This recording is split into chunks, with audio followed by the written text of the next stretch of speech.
All right, welcome back to Shadow Shorts. If we've never met before, my name is Jeff Echols. I'm a senior advisor and the head of marketing at Shadow Partners. And today I am joined by a colleague. His name is Nick Durham. He is a general partner at Shadow Ventures. It's a little difference there between Shadow Partners and Shadow Ventures. Maybe we'll get into that later. But I asked Nick if he could come on today and talk about go to market. He says, yeah, go to market is life or death. And so that's okay. That seems pretty Sounds ominous. extreme. It does sound ominous. So I'm wondering, Nick, when you say that, you say go to market as life or death. It's what are you contemplating exactly when you think go to market? I mean, is there something bigger here, or are we thinking strictly about startups? I mean, yeah, we could take that question pretty far, Jeff, back to our spiritual discussion before this. We could, yeah, I think the light the purpose of that title is that the most important thing for any startup is survival. yeah, And truly, like for in the context of your business, if you don't figure out a great go-to-market strategy, especially in our market, I want to make that point clear, and we can talk about some of the intricacies and nuances yeah, of the built environment. But if you don't figure that piece out, the traction piece, if you can't prove to the market that you're solving a painful enough problem, creating enough value, then you're dead. yeah, yeah. I think that's a great point. When my students in my incubator class, I try to keep it really simple for them in the very beginning. So, what's a problem that needs to be solved?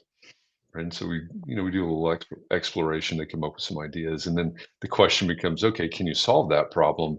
Does anybody else think that's a problem? Does anybody care enough about that problem that they want a solution? And is anybody willing to pay you for that solution? So we kind of go down that route. Um, and so what you're saying really resonates with me because that's, that theirs is just for a class, right? But what you're talking about, startups in the built environment, startups that are innovating with built environment solutions, if they're going to survive, as you said, they've got to have a great go-to-market strategy. So you mentioned intricacies of the marketplace. What are some of those intricacies? Yeah, I think the key ones that come to mind, and this will differ, and we'll put a broad label on the space as the built environment, as most Yeah, people know yeah, that shadow covers. Um, but the intricacies of construction might be the fragmentation of mhm, the construction industry. I think the numbers in the U.S. alone, there's 500,000 contractors.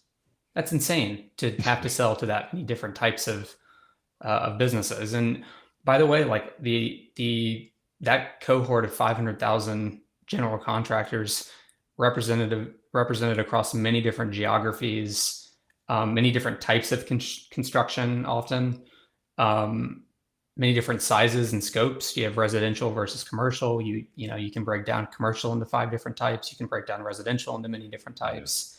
And so like it, the go to market playbook for that startup that's selling into the construction market ends up being like very detailed, or it should be, because you have to kind of you have to make choices on who you're targeting your message and essentially right, the company to.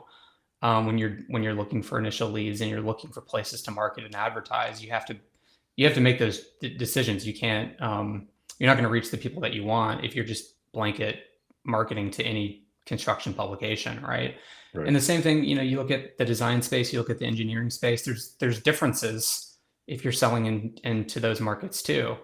Um, how design and engineering firms get paid is and where they sit in the value chain within the built environment is very different than the construction manager or the real estate developer or the real estate owner. And knowing where they sit in the chain and all the different specialties that I alluded to in construction related to the fragmentation, which it would be like, what type of design work are you doing? What type of engineering work are you doing? Is it structural engineering? Is it right, civil? Is it um, knowing the scope of the type of work that engineering firm that you're selling to? It potentially changes everything with your marketing strategy. And you know, I saw a great post yesterday. It alluded to marketing and go to market as a hedge fund of strategies, and I really liked that. Bless you. I really like that concept because essentially what you're trying to do is you're trying to look for pockets of your potential customer, and you're trying many different ways to get in front of them and to find a channel that resonates with them and a message that resonates with them. And oftentimes, like it's going to be many different strategies. It's not going to be the first thing that you try. It may not be paid Right. Facebook ads, or it might be paid Facebook ads. It might be trade shows, or it might be. I had a TikTok video that went viral in a construction channel, right? But you don't. The point is like it's very hard to know. Timing is a big thing. Like sometimes if you do any content marketing, there's the ability for the content that you write to get picked up by a really large outlet and bring hundreds of thousands of page views when you average 10 the day before, right? Right. And that's oftentimes lucky and just the right time, right place. And so the hedge fund approach when it comes to go to market, I think is a smart way to look at things. And what worked yesterday isn't always going to work tomorrow. Yeah. Yeah. That makes a lot of sense. I mean, when I'm talking marketing with clients, with people in our ecosystem, my very first question is, who is your ideal customer? Who's your ideal client? Depending on what it is that product or service, et cetera. And what I have found is that that's a really hard question for a lot of people to answer.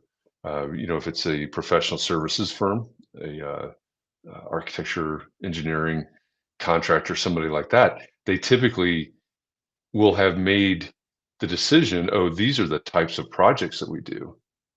But then they don't go down, right? They don't go down layers down to, oh, these are the specific clients that need or want those types of projects, right? They haven't Mm. gone all the way to what I would call the ideal customer or the ideal client. So when you're thinking about the go-to-market for a startup, maybe they're tech, maybe they're robotics, maybe there are a lot in our portfolio, all of them focused on the built environment, but different products and services. What are some of the most successful strategies or techniques that you have seen? That somebody that's watching right now might go, I could learn from that. I could take that. Yeah, I'll I'll answer this question in two parts. I think so. And for the audience, my background before joining Shadow Ventures was on the go to market side. I worked in sales and marketing roles, and I personally have experimented with a lot of things, and also got to see what worked, with companies we were competing with, right? Mhm. And so I kind of look at things through that lens, which is different than potentially my two partners on the venture side, KP and Matt, look at things. And I think that's why they like me. But you know, the things that work for one type of startup, let's call it a B2B SaaS startup, this Okay. company selling pure software, probably going to be pretty different than something that works for a deeper tech startup. And let's call that a robotics company. And to give a concrete example, let's include a Shadow Ventures portfolio company called Icon. B2B SaaS company is probably going to have more competitors. Barrier to entry is lower. So it's got to be blatantly obvious to the audience that they're marketing to what problem they're solving and why they're better than everyone else. It can't just be the problem, because they're going to see 5 to 10 other solutions that are knocking on their doorstep to meet them. And so in terms of what works, I've always started with a place of like, what aren't we? What are I we like what are we that. not? Yep. And really defining very clearly that answer for the startup, because then you start getting into like, okay, we can actually start positioning ourselves. If we say what we're not, we don't have to like try to be everything to everyone and then have no identity and have no differentiation from our competitors. the so in terms of like successful, like I'll say like the B2B SaaS companies that I've seen do really well understand that point really, really well, and it Mhm. infiltrates every single aspect of their marketing, whether it's how they appear and look at trade shows, and that'll be an example. Like there's several companies in the multifamily space. Multifamily's a pretty trade show oriented industry, that they just do phenomenal at trade shows. The design of their booth is thoughtful. It's on brand. The aesthetic, Mhm. the attention to detail that they pay with even like down to the color of the shirts that they wear, Yeah. the wood paneling versus a standard, um, the standard trade show, table or chairs. These are like all significant choices that influence the potential customer and tell that story for you that you're trying to Mhm. tell through words on your website, right? So I'll say like the people that perform really well on the marketing side all understand they understand positioning incredibly well, who they're Yeah. not.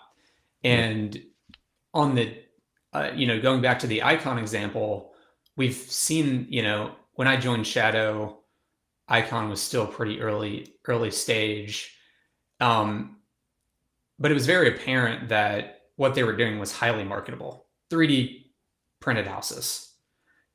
Fascinating thing. I talked to, somewhat, a friend came over last night, explain, what type of investments do you guys make at Shadow Ventures? Icon is a great example that always gets people excited.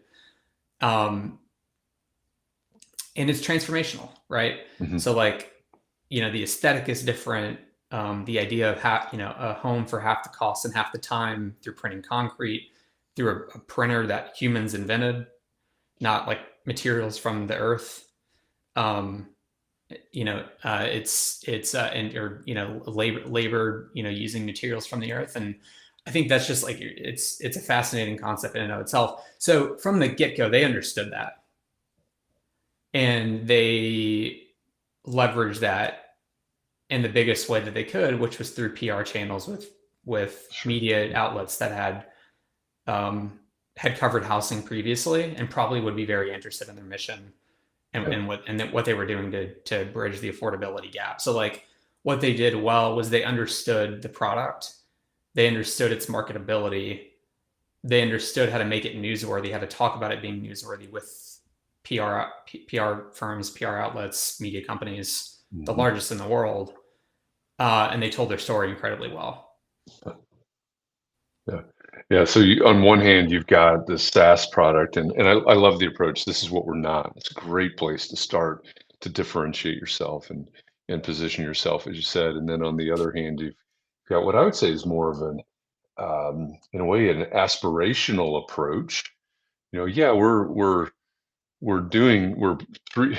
It's hard to say we're just 3D printing houses. That doesn't sound right.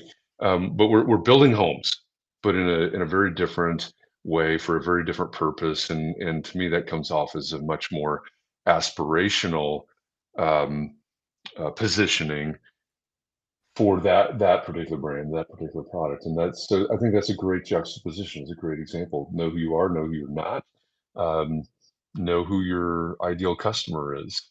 Um, great, three great things to keep in mind as you go to market for your startup. Um, if you're watching right now, listening right now, and this is starting to click with you, this is starting to make sense to you. If you want to know more, of course, you can reach out to me. You can reach out to Nick on LinkedIn, connect with us. This is probably where you're seeing this right now. And if you want more conversations like this, we've got an opportunity coming up. One of our colleagues said that the conversations that happen at Shadow Summit are really, really different because they're total geek outs. It's a bunch of people geeking out, going super deep on whatever the topic of the conversation is. And so Shadow Summit is coming up in October. It's beginning the 24th, the evening of the 24th, the 25th, and 26th in Atlanta, Georgia. It's the seventh annual Shadow Summit. And as the CEO of Shadow Ventures pointed out, KP Reddy said, Shadow Summit 2023 will be a Cliff's Notes version of everything that's happened in innovation for the built environment, and then also a preview of what you need to expect, what you need to plan for, what you need to budget for in terms of innovation in the built environment in 2024. So if this conversation has intrigued you, check out shadowsummit.com. The URL is in the bottom left of your corner right now. We're continually updating that site now as we work out the schedule. We nail down all the speakers and the different panels and things that are going to happen. But these are the kinds of conversations and much, much deeper than this that'll happen at Shadow Summit in October in Atlanta. Nick, thanks a lot for this conversation. Any last thoughts on go to market that we I know we've got a very short amount of time here.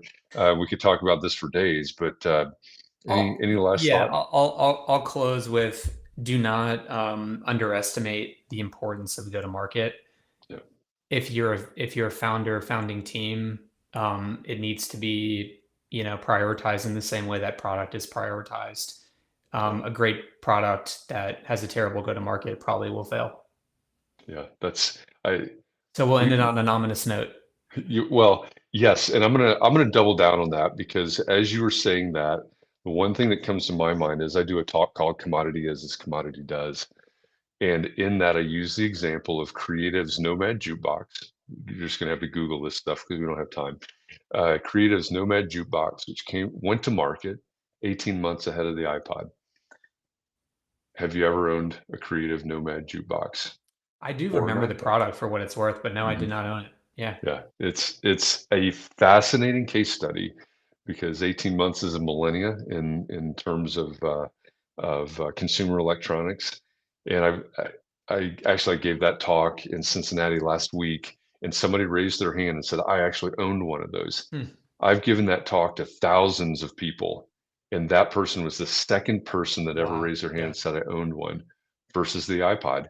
And in that talk, I give, here's how they went to market, here's how Apple went to market, vastly different and Mm. vastly different results. So to sort of bolster Love that your example. argument I mean, there. great obvious example. The iPod Yeah, is like a top five technology product that I've used. I yeah, mean, it's the 100%. best. And it led to this, right? So Yeah. where's the jukebox today? Yeah. In a Yeah. museum.